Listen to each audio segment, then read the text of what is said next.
Because we'll be learning how to make a Pinterest player using JavaScript. Okay, this is the finished project, so let me show you how this can be done using JavaScript. So first of all, I'm going to open my text editor. I have 3 files there. I have index.html, app.css, app.js, and main.css. I'm going to come to my HTML file, which is this. I'm going to write my HTML file boilerplate. I'm going to say Pinterest spiral. So what I'm going to do next is that I'm going to put link. I'm going to link in profile. I'm going to put this as a main.css. So when that is done, I'm going to say script. I'm going to say source. After that, I'm going to say app.css, app.js rather. So app.js. So when I'm done with that, I'm going to come down here and just I'm going to I'm going to create a markup of main. For this markup, I'm going to create another markup of section with the class of section. So this one I should add a class as well of main. I think yeah, this will serve the purpose of what we need. So inside this, I'm going to paste an SVG right here. So I'm going to paste an SVG icon. Now inside this SVG, if you look at this SVG properly, you see that I have this SVG markup right here with an ID of SVG icon with height of 100, width of 100. So what you have to do is just to go direct to my GitHub with the link in the description below and then download this so that I can follow along. So what I'm going to do now is this icon that will really need to rotate, okay? So what I'm going to do now is that I'm going to come into my JavaScript, okay? And I'm going to target this SVG icon. So I'm going to copy this. I'm going to copy it and I'm going to come to JavaScript. Yeah, my JavaScript file. I'm going to say const. Okay, I'm going to paste it and say equals to const SVG file equals to document dot get element by ID. So I'm going to paste it here again. So I'm going to come to the end. Alright, so what I'm going to do next is that I'm going to console.log this. Now the reason I want to use this console.log is to see that if these elements that we just collected have actually worked. If it has worked with our JavaScript. But before I do that, let me open this in my browser so that we can preview it there. Okay, so let's refresh it here. Oh, I'm having an error here. I think let me save this. This file is not saved, so let me refresh it again. Alright, so as you can see right here. So what I'm going to do now is I'm going to open my developers to inspect elements. Okay, I'm going to come to console.log. You see that I have this element check here. If I click on this, right, you see these things are selected. Anytime I just click on this. Now the reason for that is because I have already used console.log. If I uncomment this now, this console.log, and I come here, if I refresh it, you see this thing has disappeared. I will come back here now. I will just make it visible. So let's just check it one more time. I will see what we are doing. So as you can see, this shows that this thing has been selected. So I'm going to come right here. I'm going to create a function. I'm going to create a function, okay, of rotate icon. Okay, inside this function, we're going to define what we want to do. So now what I'm going to do is I'm going to target this SVG. I'm going to add the CSS property to it. I'll say SVG icon dot style dot transform. Now this is a transform property from CSS. So I'm going to put rotate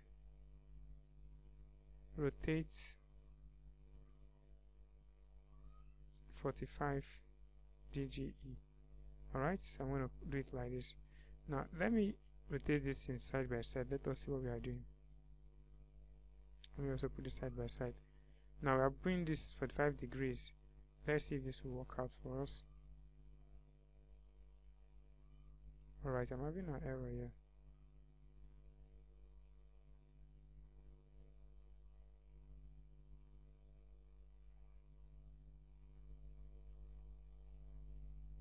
Okay, now I've not called the function. Let me call the function. So it's not working. I have to call the function to see if this will work out. Okay, as you can see, this has actually worked. Now once you create a function, you have to call it down here so that the browser knows that you want it to run. Because if you don't call this function, it won't run. So as you can see, so let me comment it, call the function to run. Alright, so the next thing I'm going to do now, after we've done this, I'm going to create a setTimeout. I'm going to do something like this. Now inside the setTimeout, I'm going to put something like this. I'm going to create another bracket inside it. So inside this text setTimeout, I'm just going to copy this text. There's no point retyping everything again. I'm just going to paste it down here. Alright, but this time I'll change this to 90 degrees. 90. Alright. So but now since we've changed it to 90 degree, now I want this to happen after 100 milliseconds. Okay, 100 milliseconds. I'll just type 100 right here. So if I save it and just rotate it like this, what will happen? You see how the thing just rotates. Let me do it again. So the thing has rotated. Now what I want to do now, I want to copy this thing again. I want to copy it like this. This says timeout. I will copy it because I need it one more time. I'll copy it and I will come down here and paste it again. But this time I'll set this to 45 degrees. It's going to be 45 degrees. Then I'm going to put this to 200. Alright. Now, since this is 45, 200, I need to set, let's rotate this and see what we have. You see how the thing rotates twice. Now, I'm going to copy this one now. I'm going to copy this for this 90 degree. I'm going to copy it. I'm going to paste it down here. Now, I'm going to set this to 300. This is 90 degrees. So the thing starts from 45 degrees. Then it goes to 90 degrees, goes to 45 degrees, and it goes to 90 degrees.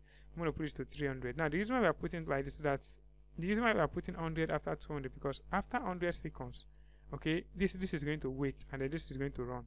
Okay, but if you put this in 100, they're both going to run the same time. I want this to run after this one has finished running. This one will now run. When this one is done running, this is also run. So they have to run after one another, not the same time. That's why you have to put different time just to separate them. Okay, so after putting this here, let's see how this works out for us. Okay, now there's something we need. If you come back here, you can see how this thing is rolling continuously. Now what we need to do that what we need to do something like that is set time interval. So when we add set time interval, the thing kind of rotates it continuously. So to do that, what I'm going to do right now is I'm going to come down and just say set time interval.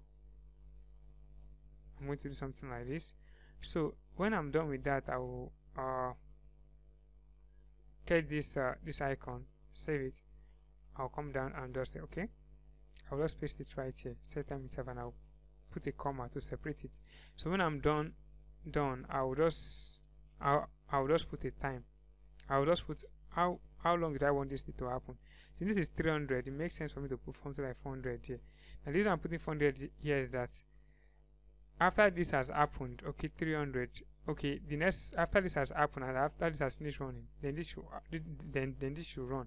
So once this finishes running, this will run and it will keep running every 400 milliseconds. That is every 400 milliseconds, whereby all this activity has been executed. Then this will run. Then the thing keeps repeating again. Now this set interval is taking two parameters, or probably two arguments of this function and this number. Now this function is talking about all this process will be repeated every 400 milliseconds.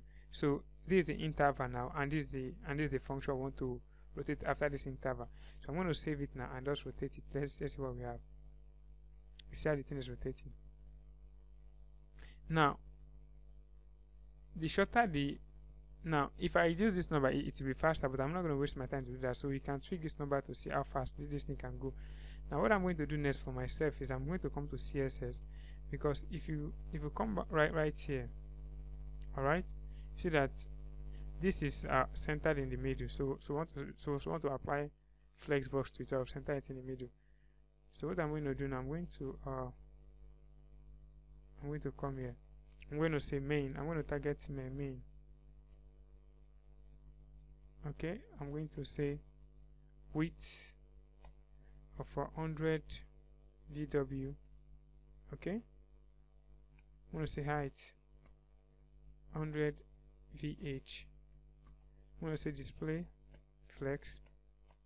Say justify content center. I'll say align item center. If I save it and I just come right here, okay, everything has been saved to center. But unlike this one, this is ash or just gray.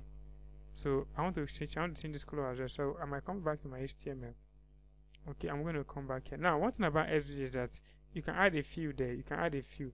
So to add a field, you're just going to come here, okay, inside the SVG, and just write, let's create a style. You're going to create a style property there. Okay, something like this. So I'm going to create a field. I'm going to create something like field. Okay, so now with this field, I can put anything I want. I can put a hash and say CCC, which is what I use. So if I save it, you see how the thing has changed. But you can use anything you want. You can also use Coral. You can use a Coral. So I have Coral here and I save it. Okay, I can also use pink. Let's see how purple looks like. Purple. Or even brown. I think I love brown. Let's see how brown looks like. Okay, I really like brown, you can see. So that's brown. So what I'm going to do here is I'm just going to set it back to ash, which is the default color for Pinterest. If you used Pinterest before, so you would have noticed this icon. So basically, guys, this is it. This is how this tutorial works. So feel free to like, share, and subscribe. Let me hear what you think about this tutorial. I'm also going to drop a link of this tutorial down below, so you can just go to my GitHub page and just clone this. So this is where I'll stop for now, and I'll see you in my next video.